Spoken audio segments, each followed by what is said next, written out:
ពីរោះណាស់ពីរោះណាស់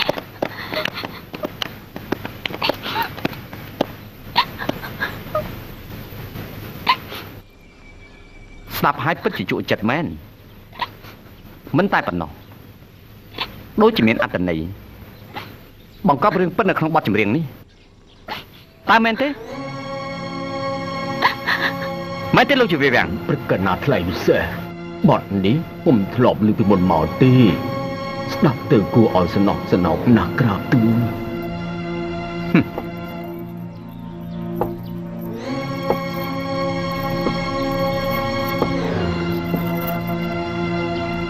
បទចម្រៀងថ្មីមិនដែលឮធ្វើឲ្យនាងទាវស្រក់ទឹកភ្នែកពិតជាអស្ចារ្យណាស់យ៉ាងម៉េចទៅឲ្យលោកជាវាវាំង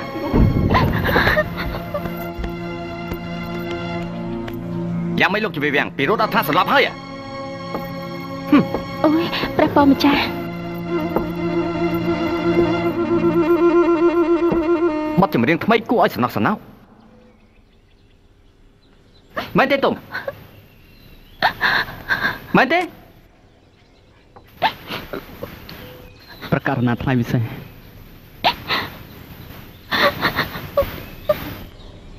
អត្ថន័យពិតរបស់ចម្រៀងបានសម្ដែងចេញយ៉ាងពីរោះជាប់ចិត្តព្រោះតែទឹកភ្នែក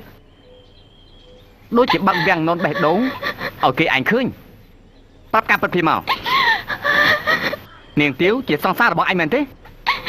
ប្រាប់ការពិតពីមកក្រាបទូលប្រកាសណាថ្លៃពិសេសគ្រប់យ៉ាង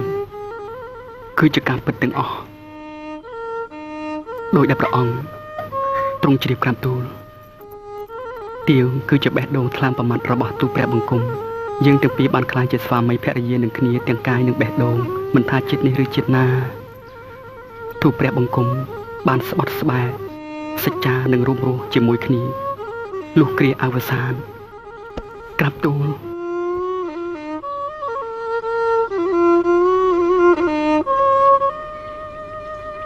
ទាវឆ្លើយការពិតមកមើលរឿងដែលទុំនិយាយគឺជាការពិតទេយើងមិនយកទោសនាងទេព្រះករុណាជាអង្គម្ចាស់ជីវិតដំកល់លើត្បូងជប់ជ័យកូនខ្ញុំម្ចាស់និងបងស្ទុំពិតជាបានស្រឡាញ់គ្នាហើយបានស្បស្បាយនឹងគ្នាថានឹងជប់រំជីវិតតែមួយទោះត្រូវស្លាប់លំបាកវេទនាយ៉ាងណាសូមប្រាថ្នារួមរស់នៅគ្នាគ្រប់ជាតិសិលបើគេស្រឡាញ់គ្នាវិកលស្រឡាញ់គ្នាគ្រប់ជាតិ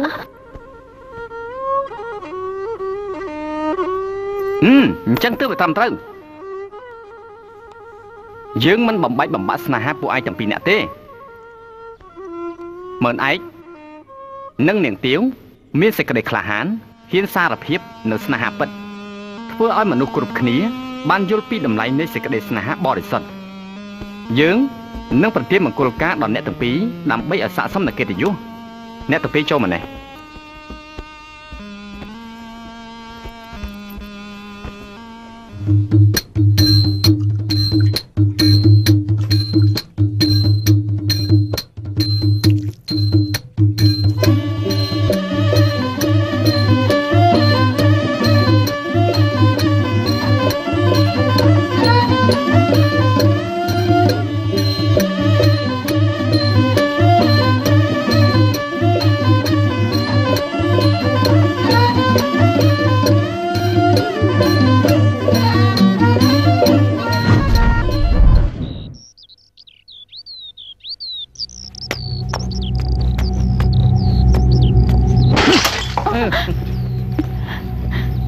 មិនបាច់មកនិយាយថាខ្លួនត្រូវទេខ្ញុំមិនចង់ស្ដាប់អ្វីទាំងអស់បាក់មុខបងទាំងកិត្តិយសដុំមានតែត្រូវស្លោចូលគ្នាវាគ្មានទៀតទេតែជីមិនស្វាគមន៍តែទៀតទេលោកម្ចាស់នេះគឺជាព្រះរាជបញ្ជាដែលមិនអាចជំទាស់បានខ្ញុំក៏ចង់ឈាមណាស់ដែរកូនទាវត្រូវមានបុណ្យខ្ពស់ផុតអស់ទាំងស្រីបើជាបានតែអត់ទៅមនុស្សខ្ចាត់ព្រាត់ទៅវិញមិនដឹងជាវាមកតាក់តងកូនទាវតាំងពីពេលណាបើជាវាប្រហើនមកអូតអាងថាកូនទាវជាប្រពន្ធរបស់វាតើតែព្រះករុណាប្រោះប្រទានឲ្យវាដូចនេះលោកម្ចាស់ខ្ញុំសូមវល់លោកម្ចាស់លោកម្ចាស់រ វិធីជួយខ្ញុំផងទៅលោកម្ចាស់ខ្ញុំសូមវល់លោកម្ចាស់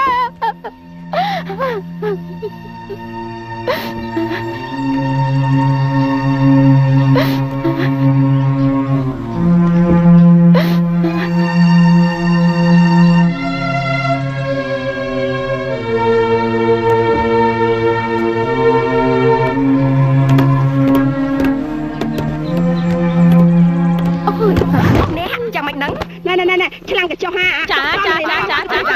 អូយហើយនេះកញ្ចុះនៅបាត់ហើយធ្វើអីយ៉ាកញ្ចុះនៅឯណាកញ្ចុះឯណា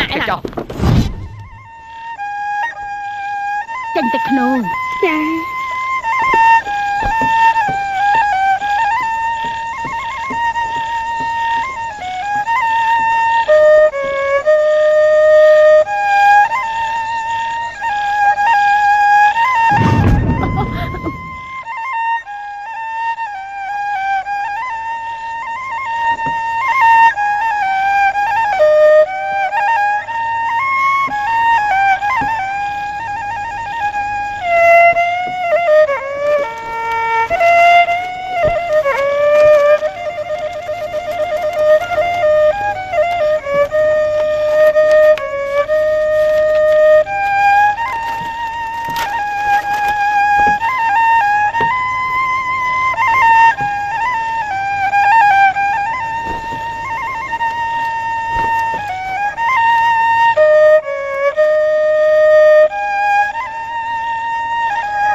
លៀបលំមៀតអញ្ចឹងទៅស្បែករបស់កូនភ្លឺឲ្យរលោង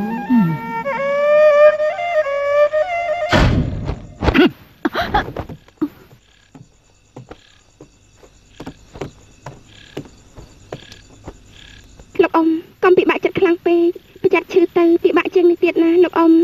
អូនទាវខ្ញុំក៏បារម្ភខ្លាំងណាស់ដែរ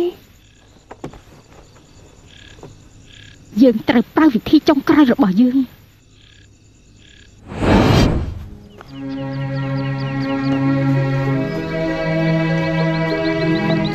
មួយណោមកស្លាប់ខ្លួនកាយរបស់គេទៅស្រឡាញ់មិនមែនណាចាំចឹងណា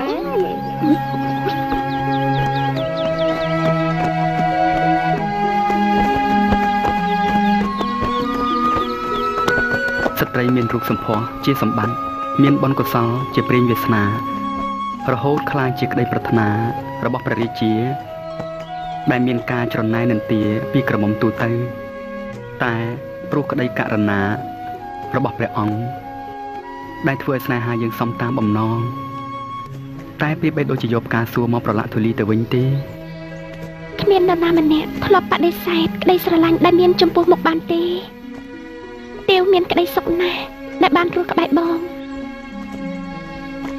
ហើយចិត្តនេះប្រាថ្នាសូមមានស្នេហាតែមួយចិត្តមួយថ្លាមួយរហូតអស់មួយជីវិត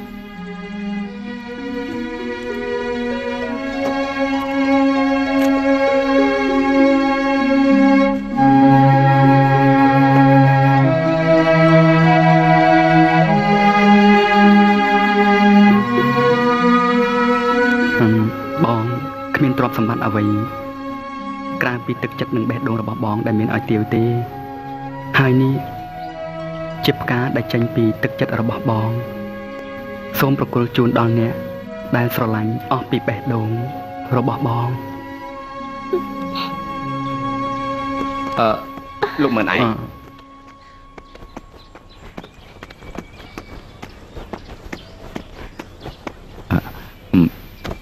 នេះជាសម្បត្តិដែលផ្ញើមកពីខេត្តត្បូងឃ្មុំ មានរឿងអីនឹងបង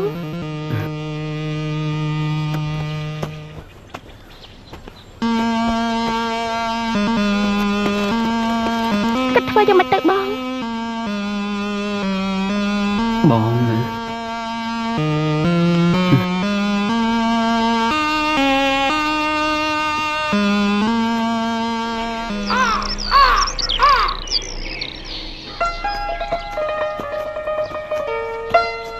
អូនទាវបាទអ្នកម៉ែមិនឈឺអូនមិនចង់ឃ្លាតពីបងឡើយបារម្ភអីអ្នកម៉ែគាត់ប្រហែលជាមិនកើតអីធ្ងន់ធ្ងរទេកុំបារម្ភពេកតែអូនខ្លាចក្នុងចិត្តហេតុអីក៏កើតរឿងតន់ហាន់បែបនេះ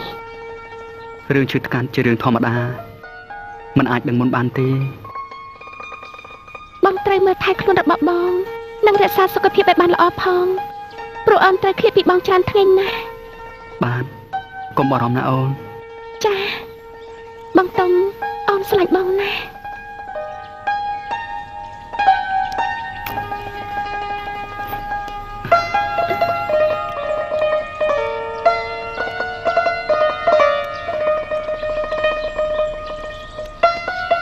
បង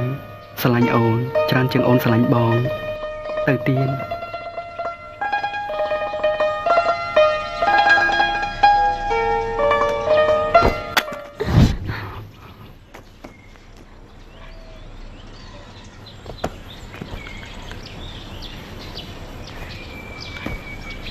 បងរក្សាវាទុំតែហេតុអីឬក៏នេះជាប្រភ្នោមិនល្អបងទៅវិញចុះទោះជាបងជន់ដំណើរឆ្ងាយប៉ុណ្ណាក៏យើងនៅតែបែកគ្នាដែរ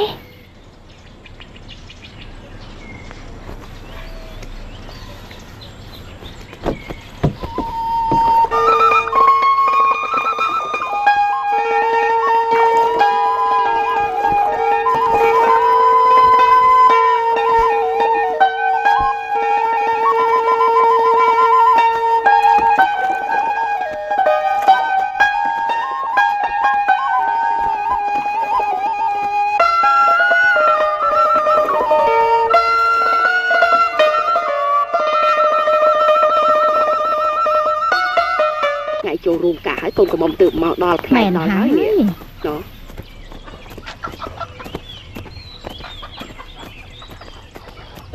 កាអូនទាវលោកអូនទាវមកដល់ហើយមកហើយអីអូយកូនមកដែរកូនមកវិញហើយអីកូនចាក់មកអូយមកថាកូនមកគឺកូនពិតជាមកមែនមកកូនឡើងលើផ្ទះសិនទៅអូយកូនមកដែរកូនមិនធ្វើឲ្យម៉ែអស់សង្ឃឹមទេអូយឡើងមកកូន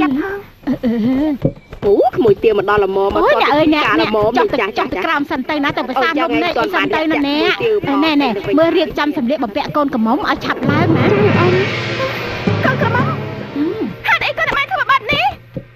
តែម៉ែដឹងហើយថាបងទុំជាប្តីរបស់កូនតែរណាប្រាប់ប្រទាទុំមកហៅឈ្មោះអាឈាមថោកនោះឲ្យម៉ែលឺទៀតបានទេអ្នកម៉ែគាត់ជាស្វាមីរបស់កូនដោយពេញចិត្តតែវាមកបំផ្លាញជីវិតម៉ែនិងជីវិតកូនតែអ្នកម៉ែកំពុងតែបំផ្លាញដល់ម៉ាក់កូនទាវស្ដាប់ម៉ែណាម៉ែមិនប្រាប់ឲ្យកូនស្រីម៉ែទៅអាមនុស្សឈាមថោកគ្មានពូចអបោគ្មានបនស័កគ្មានមេបាបដៅជាមនុស្សចាស់ព្រាត់តែអ្នកម៉ែឲ្យខ្ញុំទៅមានប្តីថ្មីទៀតក្រៅពីបងតុំខ្ញុំមិនព្រមទេខ្ញុំមិនព្រមជាដាច់ខាតតែបើមានប្តីដូចជាមិនងួននេះកូនដឹងទេគេមានបនស័កមានប្រាក់អំណាចអ្នកណាក៏ប្រាថ្នាទោះជាបងតុំក្រគ្មានមានប្រាក់បនស័កក៏កូននៅតែស្រឡាញ់ព្រោះកូនជាប្រពន្ធរបស់គាត់ហើយកូនត្រូវតែរៀបការជាមួយមើលងួននំមិនដែលធំជាងនេះទេ